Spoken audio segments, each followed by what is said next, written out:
I first met Chris on that trip that I talked about earlier, that trip to New Zealand, and I'm glad to see that he's continued to prosper.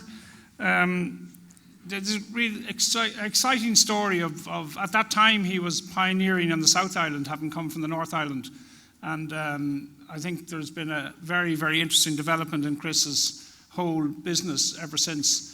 And what I really like about Chris's story is that this is about managing and not necessarily being on top of the individual that you're managing from afar to some extent. So it's about developing systems around management. So Chris, over to you. Thanks, Mike, and it's great to be back here in Ireland again. I was over here three months ago, backpack doing my OE as a 58-year-old. And I called in at the Maxwell family, and then catching up with Shane and Johnny, who are in the audience here. And then I caught up with Mike Murphy again. And the previous time I'd been here in Ireland was 2000. And every time I come, Mike gets me back about 3 months later to present at a conference. So I might not be back for a little while. My early years, I was born in a place called Whangarei, which is about 160 k's north of Auckland. My father was born in Aussie, so that's relevant. And but he was a builder. He wasn't a farmer at that stage, although he ended up becoming a dairy farmer on a small farm a little bit later on. My early memories of farming were around the community side of farming, in terms of helping out neighbours, making hay, sneaking the odd beer off Dad in the middle of the night after doing that. So, and I was always going to be a farmer. I was always going to be a beef farmer. My passions in my life then were farming, and probably more especially sport. It's fair to say that a lot of those reasons in agriculture in New Zealand probably don't exist so much. Farms in the early 70s, early 80s averaged around 100 cows, and that's now in New Zealand's probably closer to 400 cows, with a lot more equity partnerships and a lot more absentee owners and multiple owners.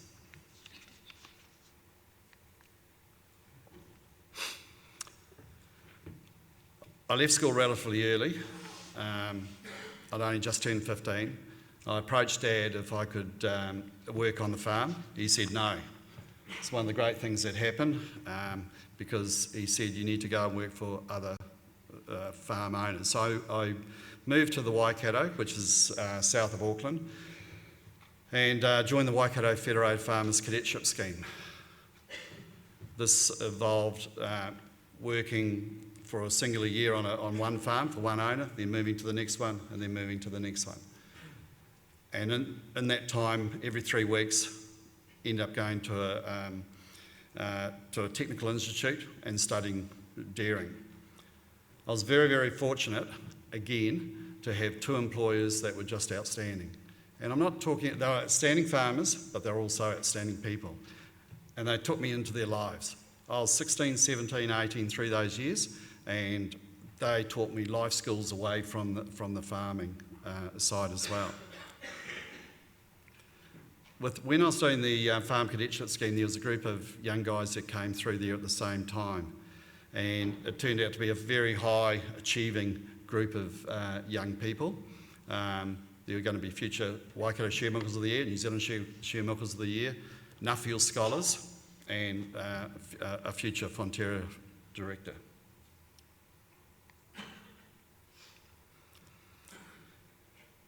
Just before just after I left the cadetship scheme, I was fortunate to win a scholarship to university to study farm management at Massey. I spent a few years, 2 years there, and then in the meantime, my father had moved back to purchased a farm down in the Waikato, a small, 250-acre farm, so it's not exactly small. Dad asked me back to manage that, and also had the opportunity to get into lower order share milking.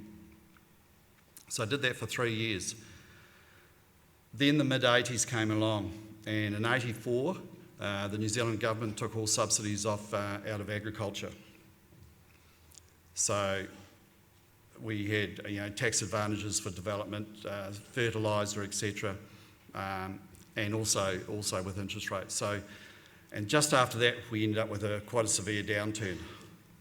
You see there on the slide, interest rates went from 9% to 18%. The milk price crashed. Cow prices came back from $400 a cow to around $250 a cow. I'd been lower order share milking. I'd saved about 20,000 New Zealand dollars at the time in the form of cows and cash, and I was wondering which way to go.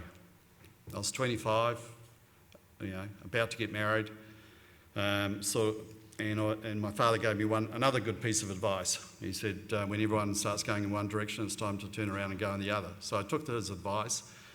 There was a number of share milking jobs, 50-50 jobs that were available. People were exiting the industry. It was a very, very tough time. I took a 220 cow share milking job on the outskirts of Cambridge, New Zealand, and because I thought 220 cows I could do it on my own. It was a hell of a lot of hard work, but I could handle it. I took the job in, I think it was June 87. I purchased the cows in September 86. So I had a forward contract. I'd paid $250 for the cows. Fortunately, things turned around before I'd even paid for the cows. Those cows had gone to $450 when I actually paid for them. So I'd stretched myself, leveraged myself right out to the limits. I think the bank took security over my wife. Everything that moved, the tractors, everything. The farm that I was share milking on was actually up for sale, so I had a year-by-year contract. So it was a risk. 2 years after of share milking there, my cow values had gone to $600. There was a dairy conversion on the outskirts of Matamata and the Golden Triangle. No one wanted to share milk on dairy conversions. They had a bit of a bad rap, but this one, I knew the owners, knew the farm consultant involved, and I knew it would be good. There was 6 people that applied for that 50-50 job. Fortunately, I got it. So I started off with 500 cows there. That evolved to just a tick over 600. At that stage, I was rearing every heifer calf I could, contract rearing them off the farm. I was buying empty cows, probably not such a good practice, but buying empty cows, getting them in calf, selling them. It was sort of before everyone got into that sort of game. At that time, I was probably 29, and there were a number of very good share milkers around, and we formed what was called a large herd share milking discussion group. And so there was 12 of us, and we ended up getting involved in bulk purchasing. There were some serious leaders that came out of that share milking discussion group, and you've had Jim Vanderpoel, been a previous speaker here. He was one. He had a small group over in Western Waikato. I was sort of leading a small group in sort of Eastern Waikato, and we joined together. We challenged each other, no doubt about that, and I'm pleased to say that I still stay in contact with most of that group. I'd always wanted my own farm, and I suppose before I even knew what strategic planning meant or was, I was already doing it. I knew that I had to get into large herd share milking to be able to buy a reasonable sized farm. I knew that I wanted to be out of, or have the ability to get out of the shed by the time I turned 40, so I needed scale, and I needed to be in a position to be able to employ staff. I'd only been share milking for 7 years, gone from $20,000 to I had probably near 1,000 head of cows. Probably accumulated close to $1 million, less of course a little bit of debt. So my mother came from the South Island. I'd been down there quite frequently, so I started doing research trips down there. Probably, I'd only probably been share milking maybe 4 years before I started looking at what my next move would be. I went to I ended up purchasing a farm in 1992 in Ashburton, 215 hectares, 530 acres. So quite a large first farm. With the share milking side in the Waikato, we'd been doing very, very comfortable, easily getting 25% annual returns, cash returns, as well as capital growth.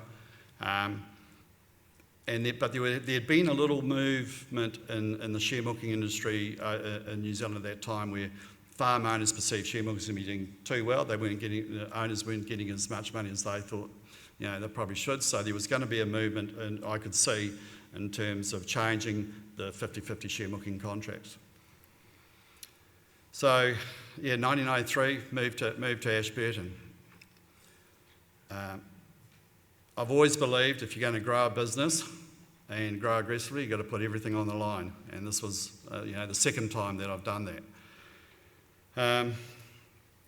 I bought the farm, put a cow shed on the middle. It was sheep and beef. All I could afford to do was put water tribes in every paddock, left the paddocks the same, and started off with 380 cows.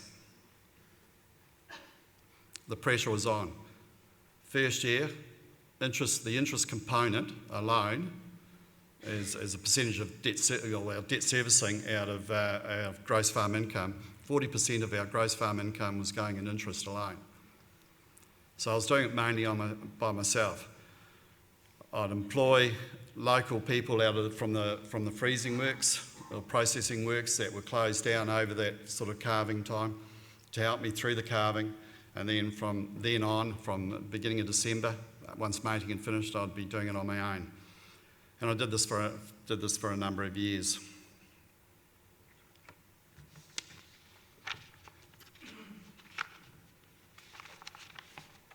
I should keep.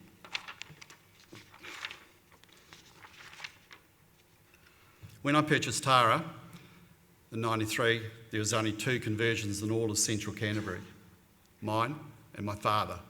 My father had followed me down, the family had followed me down. They couldn't keep away. So with this farm purchase, we've gone from this very comfortable cash flow position to being highly leveraged, a lot of stress. People in the North Island thought I was crazy in the move. There was obviously there was a milk price differentiation between the North Island and the South Island of around 20%, and of course land values. A lot of farmers, and including from the people from the large herds group, thought that there would always be this disparity in value. I was very, very fortunate that my next door neighbour was a guy called John Rodley. John was at the time the chairman of Alpine Dairy Company, and he told me one day on the side of the road, he said, "Chris, don't worry, at some stage this will be this mega merger that I'm working on." And John went and he was chairman of Alpine. He then combined with Southland Dairy Company, joined the formation of that, and then the big move, which was with New Zealand Dairy Group out of the Waikato. And so there was only one player left, and that was Kiwi. And after that, Fonterra was formed, and he was the first chairman of Fonterra. The move to the South Island really happened. Suddenly, from going from 2 conversions a year in '93, there was suddenly sort of 30 to 40 dairy conversions in Canterbury. If I wanted to make some money, I should have been a real estate agent. My phone was run off the hook by people that were asking what it's like down there. With the formation of Fonterra, suddenly we had one milk price. Land values, in the end, equalled the same as the Waikato. So I went through a period of great asset growth. I was happy. The banker was even happier, and debt servicing and certainly dropped.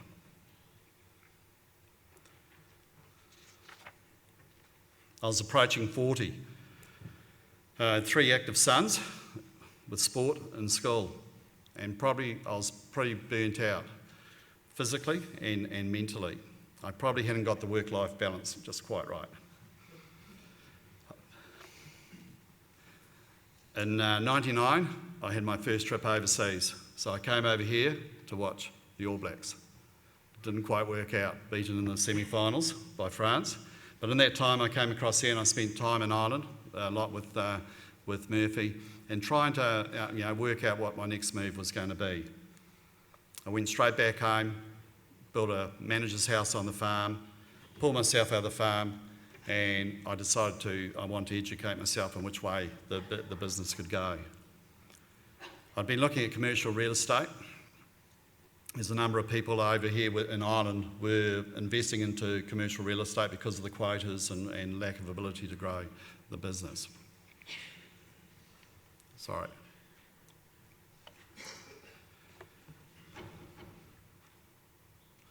For the first property deal, I looked in Christchurch. What had happened in the late 80s in New Zealand, we'd had the enormous bubble course through the world share market, and there'd also been a lot of commercial property being built in Christchurch, and then there was a big downturn. So, it was that classic case of, I remember what Dad said, when everyone's going one direction, go in the other. No one was wanting to buy commercial real estate. I happened to find a building it was about 4,800 lettable metres of office space. It was going for about 5.6 mil. It's a pretty big investment for a first commercial property. So I brought in two friends and established an equity partnership in the commercial property. It was yielding like 11.6%. Interest rates were around 8%. And then what happened over the next number of years, interest rates dropped, the yields dropped, the value went up. So it was a good investment. At the same time, I got approached to go to through Rabobank. Were running an executive development program for primary producers in Sydney at Macquarie University. I hadn't completely lost faith in agriculture. I went over that, and it was a watershed moment for me. Another former speaker here at the Positive Farmers, Alistair Rain, who's already been mentioned, he was one of the participants. There was about 30 of us, and I think it was like 5 New Zealanders, 20 Australians. Some of the people there were just amazing. Had a young guy, 38-year-old who was running just a bit over 100,000 head of cattle up in the territories. We had the largest tomato grower in Australia there.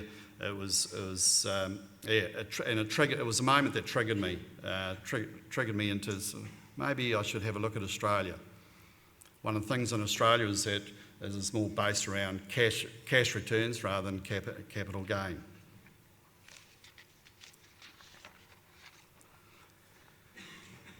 So in 2007, I started researching potential opportunities for investments in Australia.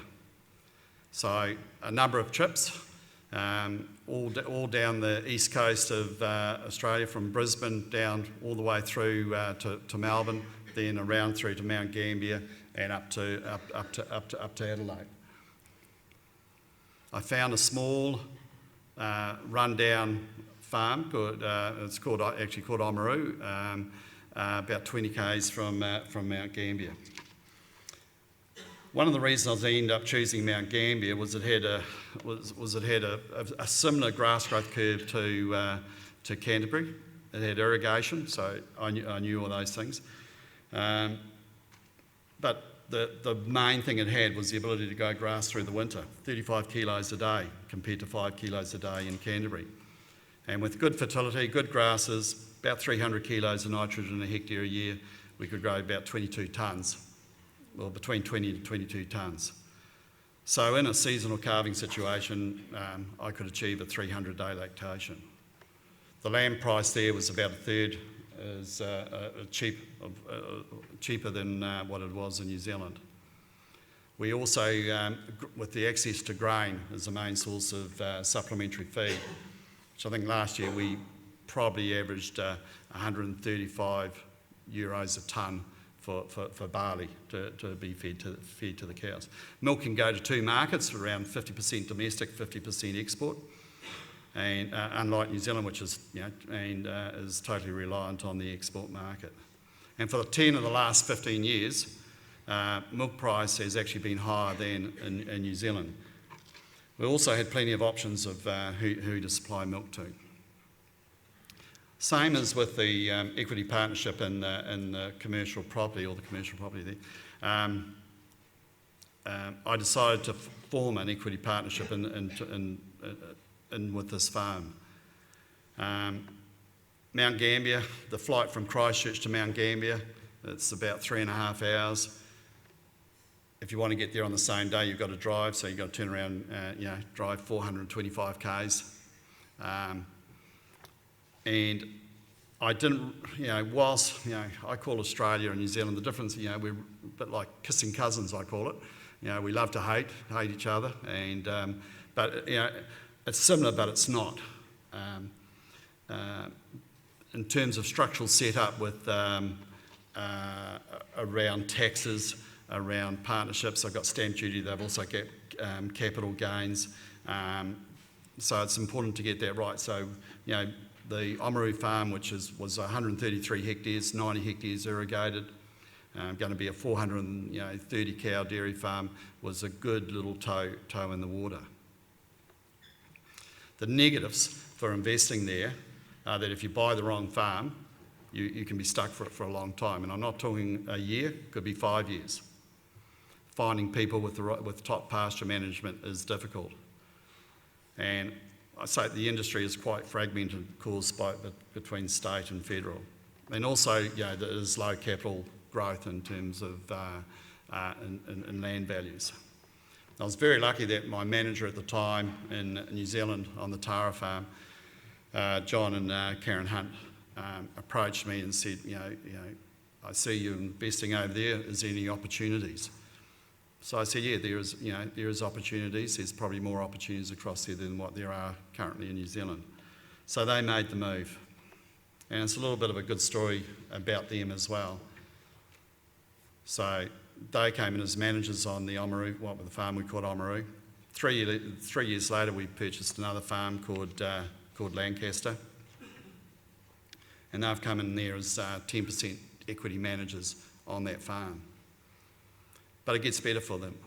3 years ago, they purchased a small farm, again, a rundown farm right next to the Lancaster farm. And now they've just purchased some more land to add on to that. So they're in the process of owning their own 240,000 kilo milk solid dairy farm, as well as being a 10% equity shareholder in the Lancaster farm. Then things went a bit haywire in my life. For the first time, the dice rolled against me. The 2010 earthquake followed by the horrific 2011 February earthquake in Christchurch. The commercial property group which I founded had 2 buildings that didn't survive the earthquake. Also, my marriage was falling apart, and we were living in Christchurch in a house that had suffered extensive damage. At least the farms were okay. And I had always been a Winston Churchill fan. I always remember this quote. He said, if you're going through hell, keep moving. It took 3 years to unwind the financial side of the marriage, as well as working through the pay-up from the commercial property group and the houses. With the commercial property, we had to take a large insurance company, basically to the footsteps of the High Court. In 2013, New Zealand dairy industry was heading towards that $8.40 milk solid payout. I was unsure with the farm whether to retain the farm myself or sell. The interest in the farm was huge. We had an open day, 40 people turned up, and decided, so the farm was on the market. I headed off to Africa. I've got a love affair with Africa. I've had about 7 trips there, and so I went, climbed Kilimanjaro as you do, hitchhiked from Nairobi to Entebbe in Uganda on my own, sleeping on the side of the road.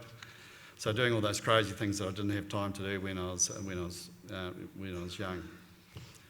I came back, the tenders were in, and we had 12 tenders, and I knew straight away that I was going to sell the farm, that I was not going to buy the farm myself.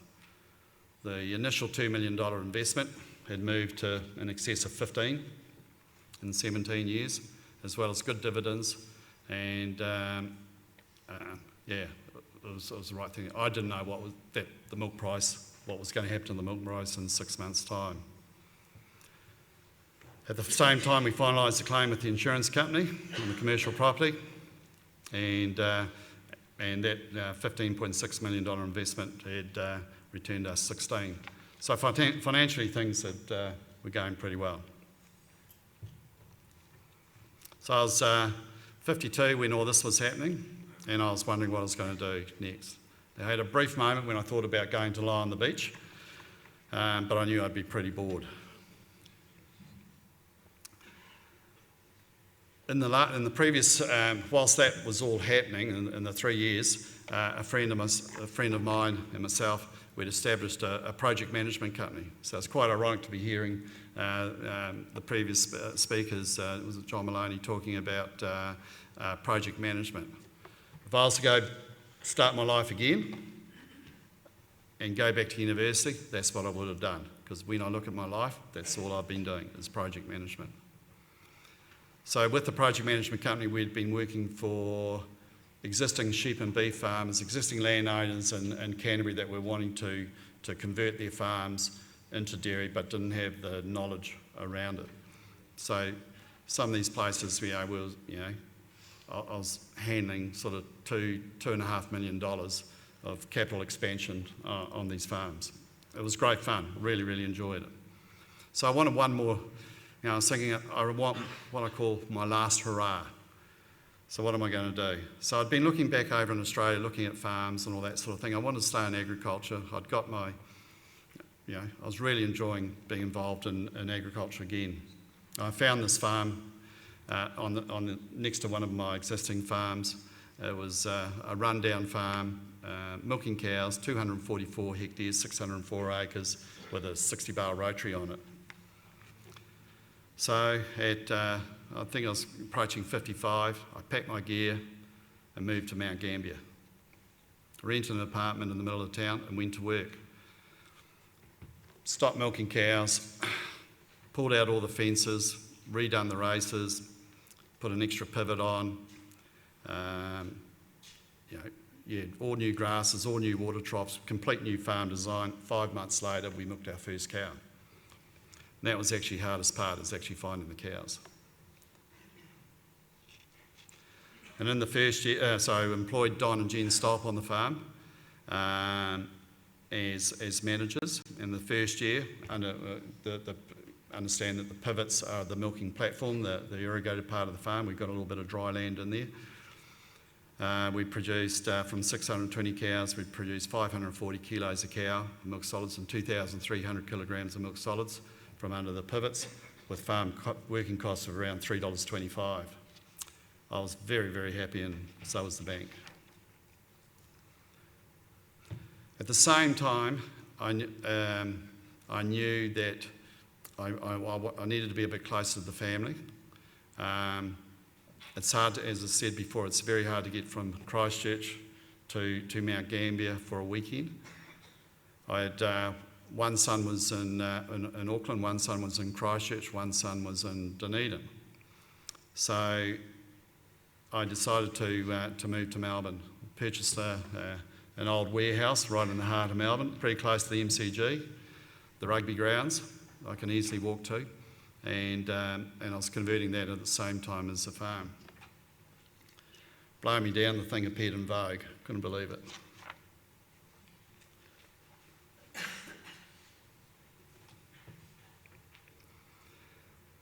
I started to believe that I realised that you work hard, you've got to have rewards. So my rewards have been sort of around adventures and having fun with my boys. Some of the rewards have been heading to South America to climb. I spent a month up Aconcagua, which is a 7,000 metre climb in the Andes out from Mendoza.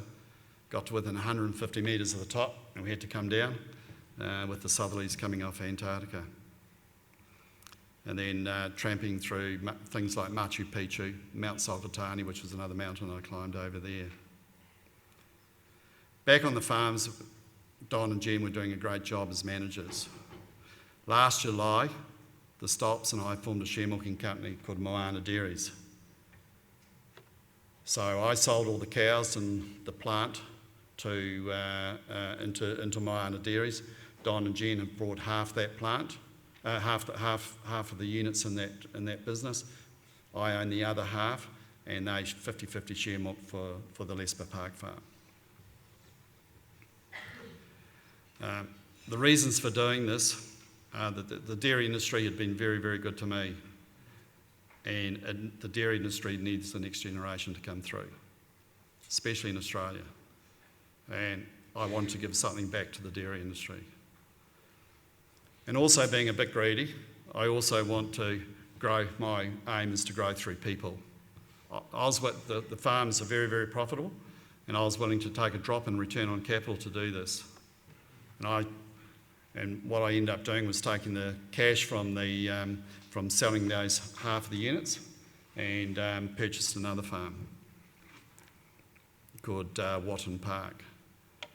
Another personal reward was needed, so I headed off to climb in Switzerland and France for 6 weeks, knocking off the Matterhorn, scariest thing I've ever done, and Mont Blanc, another bucket list item ticked off. Sean and Sam, Sean Durkin and Sam, they manage the Watton Park farm. Interesting, Sean's a New Zealander. I used to coach him in rugby from the time he was sort of 8 to 13, and he played alongside my eldest son, Matthew, in New Zealand. Watton Park is 270 hectares with 145 hectares of centre pivot irrigation, just about a replica of the Lesper Park farm. Has a 25 double-up cow shed. I purchased this farm here was fully set up, so there was no real work to have to do. I purchased the cows on the farm, which had an autumn calving component, and we're splitting that to make it a singular calving. That'll produce approximately 330,000 kilos of milk solids this season, and looking to move to 350,000 kilos in the future. The key features of these two farms: calving date is around the 8th of August. Last cow is dried off around the 20th of July. So we're obviously drying off according to calving dates. Total supplement to milkers is between sort of 650 kilos of cow and 1,000 kilos of dry matter per cow, dependent on the season. I'd say this season we're going to probably be a little tick over a tonne of supplement per cow. And that's included, so there's no silage fed to milkers and no hay fed to milkers. And the aim is that farm working costs are under $3.50. Long-term budgets used for farm purchase are $6 a kilo of milk solids. That's including stock sales. And the hurdle rate is 10% cash return. That's my aim for any investment that I'm looking at. Machinery is kept to a minimum. God invented bonnets to keep people like me away from motors and engines and tractors and cars. So 1 tractor, bale buggy, 3 motorbikes, a mower, car ferrying equipment, and a brand new farm utility. Buy everything new, and approximately spending 180,000 Australian dollars per farm on machineries.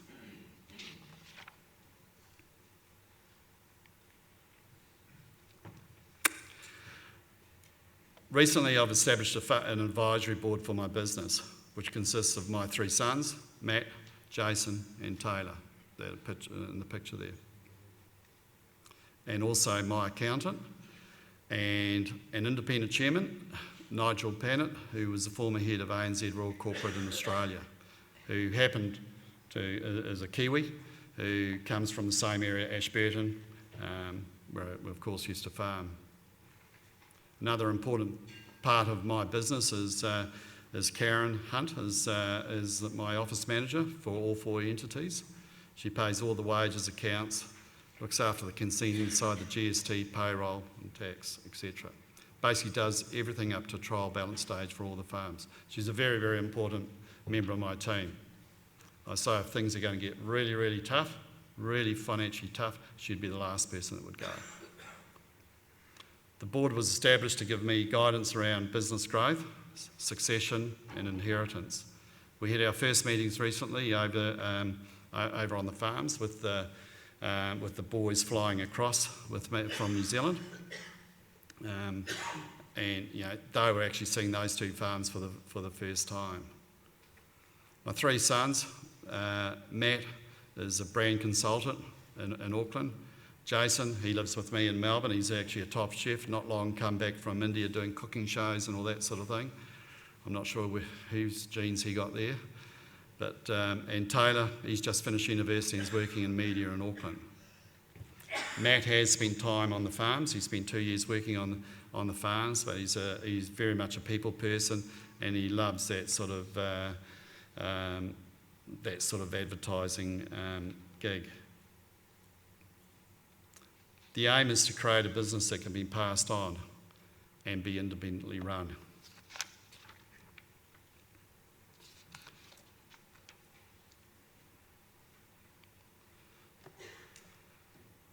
As long as I can get great people around me, I'll continue to do this. These great young farmers. So I've got 3 managers that their age range is between 28 and 33. They're very, very keen and motivated, and so they keep me motivated. I don't buy farms to be the biggest boy in the room. Life for me is much about outside farming. My sons, climbing, adventure travel, fitness are just as important. My mother once said to me, describing myself, that I farm to live. And Benjamin Franklin once said, many people die at 25, but they're not buried till they're 75. I was never going to be one of those 25-year-olds. In 10 years' time, I can see myself still doing the same thing. I absolutely love it. I love the people around me. I love the business. I'll keep going. I'm not sure if I'll still be living in Melbourne, and if not, it'll be on that beef farm that I always desired, somewhere between Melbourne and the dairy farms. Thank you very much.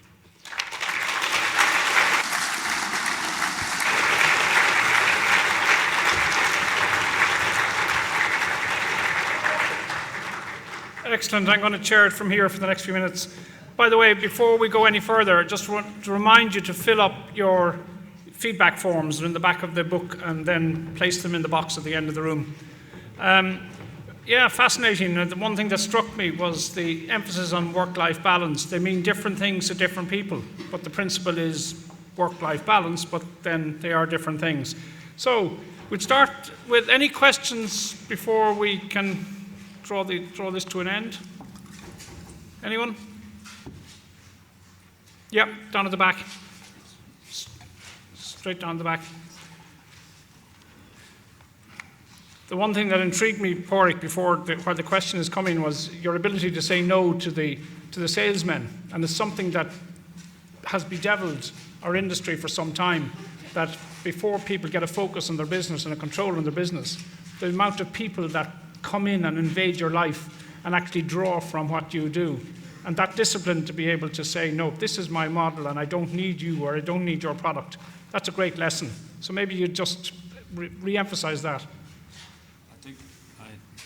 I think it's amazing to me the amount of how the word spreads once it gets out there, to just stop coming. Yeah. You don't have to say no to them all. Yeah, I think buying groups are a great help in that, and they put the discipline as well, and that people know there's no point in going to Pádraig Collins. He's a mean bastard. He won't buy off me anyway. It's called, one of my friends called it short arms and deep pockets. Yeah. Okay, we'll take that one down the back. Shane. Chris, you mentioned cash returns and a couple of times during your talk. Could you expand on your investment decisions and you're making and both on the purchase side and on the sales side in terms of how you make those decisions and the importance of cash return to you? Yeah, I think when I look at my management style, I'm quite intuitive. So it's more around it's gut feel. So like there've been times that it's a hard one. So I do a lot of cash flows. Cash is king for me. Return on capital, cash return is the main driver. So as I said before, I've got a hurdle rate of 10%. And I think because I don't want to be the biggest boy in the room, it's a lot easier for me to say no. I've looked at a lot of different investments over time, and I've definitely said no a lot more than I've said yes to opportunities, and that's in the farming game and then also in the commercial property game, and also when looking at even investments in the share market. So straight, and I've always tried to stay true in terms of where my knowledge is, and I'm a strong believer you can only be really, really good at probably just a handful of things. So so I've stayed true to agriculture and those cash returns mainly. Yeah. Okay, while we're waiting for a question, Mark, I know you're in university and a couple of years to go, but any plans to maybe broaden your experience base, or in travelling, or what's the plan, or straight back to? Yeah, I suppose I'm in second year UCD doing dairy business, so I will be doing work placement in New Zealand for 6 months from next July. So that's a big opportunity. I suppose one of my main things to keep in mind when I'm finished college is not to come home too early. A few of you have said it already today, that to get out and explore the world and work for other people and get a lot of learning experience. So I suppose that's probably the main thing I want to achieve before coming home full time. Yeah, I strongly encourage that. There's a great benefit in that, and maybe the girls can take a career break and come home for a year or so to help them. Anyway, any more questions on there? You all getting towards? Yep, one over here.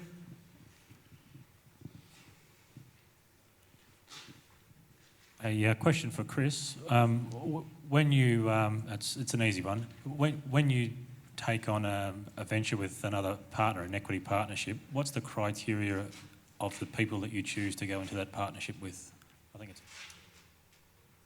Yeah, it's a fairly simple one. The people that I've generally known, and I suppose put the word out. This is what I'm looking for. Like that. Hey, like I know with the first dairy farm, I knew that I didn't want to do it all on my own. I didn't really want to hop on the plane myself and do all the travel and go through the rigmarole in terms of the structural setup. I was concerned about that. So I suppose, I just put the word out just to a few people. This is what I'm looking to do. I didn't say that I was looking for capital, and in the end, they came to me wanting to be a partner. And that happened with the commercial property side as well. So I'm not out there advertising wanting to access capital and just look at capital. I'm looking at the people side, and also what those people can bring to the business. I think that's pretty important. Okay, Mike.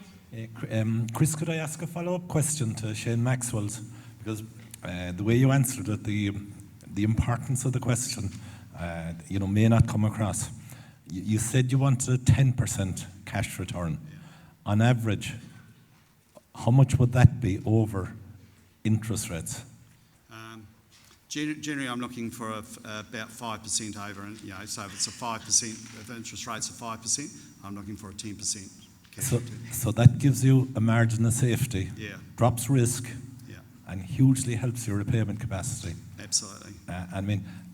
That's you independently value. You're not going in terms of the values of what other people are prepared to pay for land. You're looking at what can it return to you, and will it meet your criteria. It's a great lesson for if people can do it independently, it avoids silly investment that lands people in trouble. Exactly. Yeah. Could I ask a general question of both parties, because one of the things that was quite strong in both stories. Of course you can. It's your conference. Yeah. No, it's not. The continuing emphasis on educating yourself. Would you you brought it out a little, but would you both families, would you comment on it, please? From our point of view, I suppose obviously we spent a lot of years working very hard, and but it's not until we got the education in, and by that I'm in favour of marking a college degree and all the rest of it. But I think there's, as was said earlier today, when you leave college, it's then you start learning, and the same would apply to us. We did the wealth creation course, which covered an awful lot of aspects, and it covered wealth in its broadest sense. When I did that first in 2004, and Ina did it in 2005. Now, what I learned in that at that time, I couldn't. It needed that we both learned it. So that's why Ina did it the following year, and then we moved on from there. So we were both on the same hymn sheet. So it's very important that we coordinate what we learn, and basically I'm talking about getting your return on your time and on your money and making the best decisions possible going forward. Ina, would you take that question as well? I'm very keen in your perspective, because I liked your presentation on that whole Yeah, absolutely. I was just going to actually say about the wealth creation course, because when Padraig did that the first time, he came back on a higher level, shall we say, or a different level in mind state to mine at the time. And I knew at that point, I need to do this course.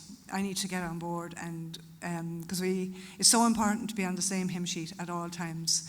And it was actually very good for me that I did it on my own, because I kind of went head on into it, and it was a challenge for me to take it on, and I got so much out of it. But I actually needed to do that again, just to be on the same going forward.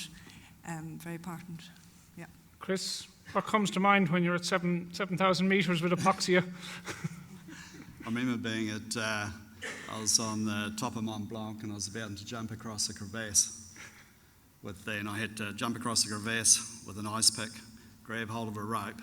I was in the middle of jumping, or just about to jump, three paces away, crampons and everything, and my cell phone went off. So, yeah. But anyway, education, education is really, really important.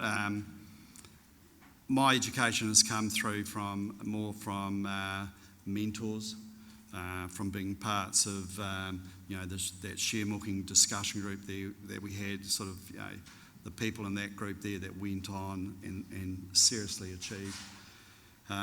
It's about having that little circle of influence where you can, you've identified very good farmers or very good businessmen that you can meet up with and discuss. So, and again, I look at like my father, who, he was probably a pretty average dairy farmer, but a very, very good businessman. And also those people that, when I was a farm apprentice, that influenced me so much. So it's more my education, continually educating myself has come more from contacts with people than, say, a more formal, traditional route. Yeah, it was a common theme to both of your presentations about that whole, well, you've used the word mentor, but that support that you get from people, good people with you. Yeah, Mike? Chairman, I'm going to be bold and sneak another question, copying your example. Chris would say that I've known you well, and you were one of my trainee farms, and I wanted to really learn in depth about New Zealand. Your farming operations tend to be a fantastically happy staff. They really enjoy it. We'll say they're extremely good staff. We'll say that there's a great culture on the farms. What are the main drivers of that? When you're actually looking for people and so on, take us through it a wee bit. No, take away the microphone. Please. I think when looking for people that I want on my team, I'm not looking for the particular skill set, or if they've got any skill sets or existing skill sets on dairy farms. So I'm looking for the type of people they are. I've always got a little thing that I do that I employ people that at the end of the day I can sit down and have a beer with them and talk about things other than farming. So they got, there are a lot that have become very, very close friends over a long time. I've got former staff that now own their own dairy farms that are share milking. Only about 4 weeks ago, I was in Ashburton having a beer with a former manager of mine that I hadn't seen for 3 or 4 years. But we catch up a lot. So it's those people, it's those really good people that you're great to have around, that you would actually introduce to your own friends and be part of that circle. So my key thing is that I also want to be a mentor to these young guys. So for the sake of the industry, whether it be Ireland or Australia or New Zealand, we need people of my age. We need to bring them into people, the people that warrant it. We've got to bring them into the business somehow, so the industry keeps going. Yeah, great point. We'll take one or two more and then we'll need to wrap up. One over here, yeah. Chris, and you're obviously pretty well travelled. If you were starting again in your 30s with a blank slate and you could invest anywhere to dairy farm in the world, what size, scale and system, and where would you be? Great question. Yeah, Australia is tough, super tough, and as I said, you can be very easily burnt. You've got to really do your homework, but at the moment, that's where I'd invest. I've seen a lot of people, like New Zealand at the moment New Zealand's struggling.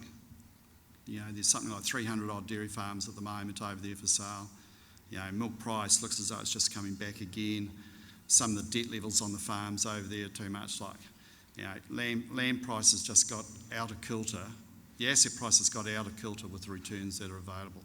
People were just slowly, investing, thinking that the land price was going to go low. Environmental pressure in New Zealand at the moment is huge. I was here 3 months ago, and I was super impressed in what I've seen in Ireland. So Ireland would be, Ireland's in a great place at the moment. I'm here at a great conference talking to some great people that are motivated, wanting to grow. The shackles have been let off, but at the moment I'd be in Australia. It's very interesting. There's a big project planned for Western Australia, so it'll be interesting to see what happens over there. Yeah. So I think water is going to be the issue. I think societies, how they deal with the irrigation issue is going to probably determine elements of where investment will be for dairying over the next few years. And we're pretty good in that respect. One at the back. Question for Chris. When you go into a new farm, maybe more so in your earlier days, what were your priorities? You go in, you have the farm, you have stock. What were the main things in year one that you had to get right going forward? You're not going to do 100% in year one when finances might be a bit more limiting. Yeah, well, certainly debt focuses the mind. There's no doubt about that. On that farm there, my main when I brought Tara, the Ashburton farm, all I could afford was put the cow shed on, in the centre part of the farm, put a water trough on in each paddock, and did a few lanes, wee little bit of fencing. So that's all I could afford to do. So the focus was on getting as much free cash as I could every year, and just reinvesting into pasture and fertiliser and cows. Then over time, I think it took a 5-year program to convert the farm. If I was doing it again and I had the capital, I would have just gone in blanket, shut down the farm, exactly what I'm doing in Australia at the moment, and set the farm up, from day one, because the holding with interest rates in New Zealand, Australia, and Ireland being that 4.5% to 5%, something around there, the holding cost is not that long, and the flow and effect from being at 95% of production from day one, it's certainly a better way to go. And I'm not sure if I've answered your question on that, but yeah. And can I just, maybe wearing another hat, and offer a suggestion? Don't ignore animal health. Animal health can make or break you, and I think they're the issues that people sometimes need to be aware of. Is there any more burning questions before we wrap up? Because if not, I'm sure you all want to network outside. Anybody else? So before we take it to a conclusion? Yep, one here. We'll allow you a second one. We'll allow Murphy 2 or 3 anyway.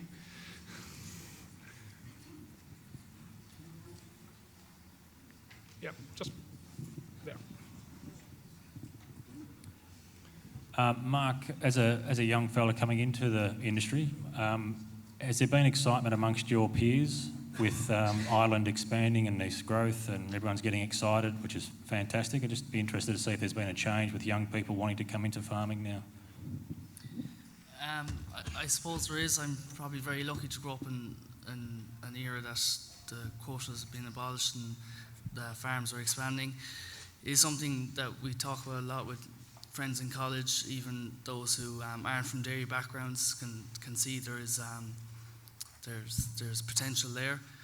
I suppose there's great opportunity, and it is an enthusiastic place for someone coming out of college or looking to go into work. It's their own development is really what they're looking at and getting experience. So from an employer's point of view, as well as good facilities as well, it's providing interest in the person, getting so that the both of you can get the most out of the experience.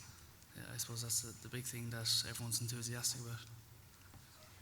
Thanks, Mark. Okay, good to have Mark giving the last word, because he really is the future, and there is, I think, a particularly bright future for dairying in this country.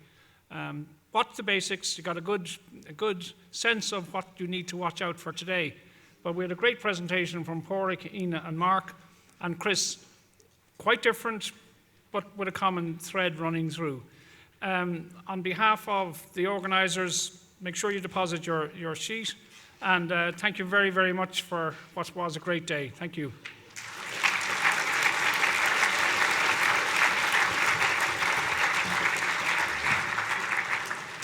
Okay, so as Mike highlighted, if you can drop your feedback sheets outside, and those of you that are not